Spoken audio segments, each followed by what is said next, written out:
افکار میں امن اور استحکام نہ صرف خطے بلکہ پوری دنیا کے لیے اہم ہے۔ صدر ایردوان کا آذربائیجان کی پارلیمنٹ سے خطاب۔ کہتے ہیں خطے کے تمام ممالک کو مشترکہ مفادات کے تحت امن و سلامتی کے لیے کوششیں کرنا ہوں گی۔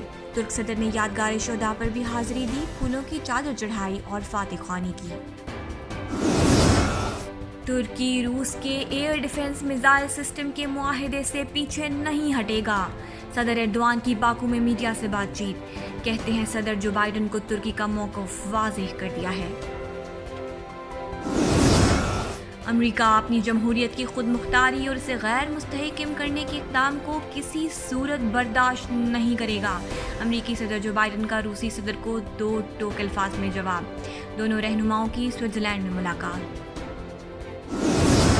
ترکی کا ایتھوپیا کی النجاشی مسجد کی بحالی کا فیصلہ۔ ٹکا کو مسجد کی تعمیر نو کے لیے ضروری اقدام کی ہدایت۔ یہ مسجد حبشہ ہجرت کرنے والے صحابہ کرام نے تعمیر کی تھی۔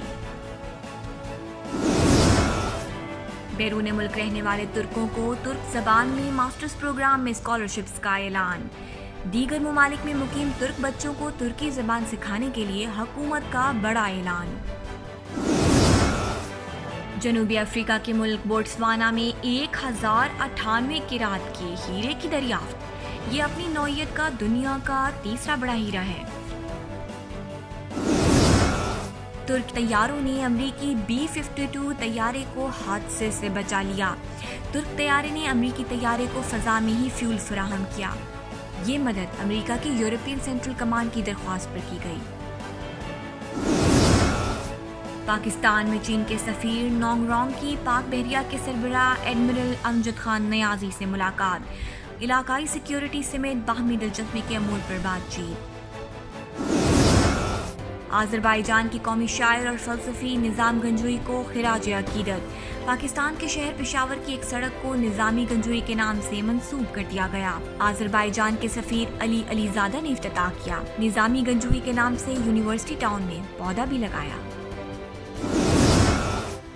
آذربائیجان کی قومی فضائی کمپنی میں پہلی بار خواتین پائلٹس کی شمولیت۔ جلد ہی پاکستان کے لیے فضائی سروس شروع کی جائے گی۔ Again. This wonderful chance here, and this time they've taken it. Aaron Ramsey puts Wales ahead. Similar again, and they do get a second goal as well. اور یورپین فٹ بال چیمپئن شپ میں ترکی اپنا دوسرا match بھی ہار گیا۔ Baku میں Wales اور ترکی کے درمیان ہونے والے میچ کو دیکھنے کے لیے صدر ایردوان، صدر الہام علیوف، ترک خاتون اول امینا ایردوان بھی موجود تھیں۔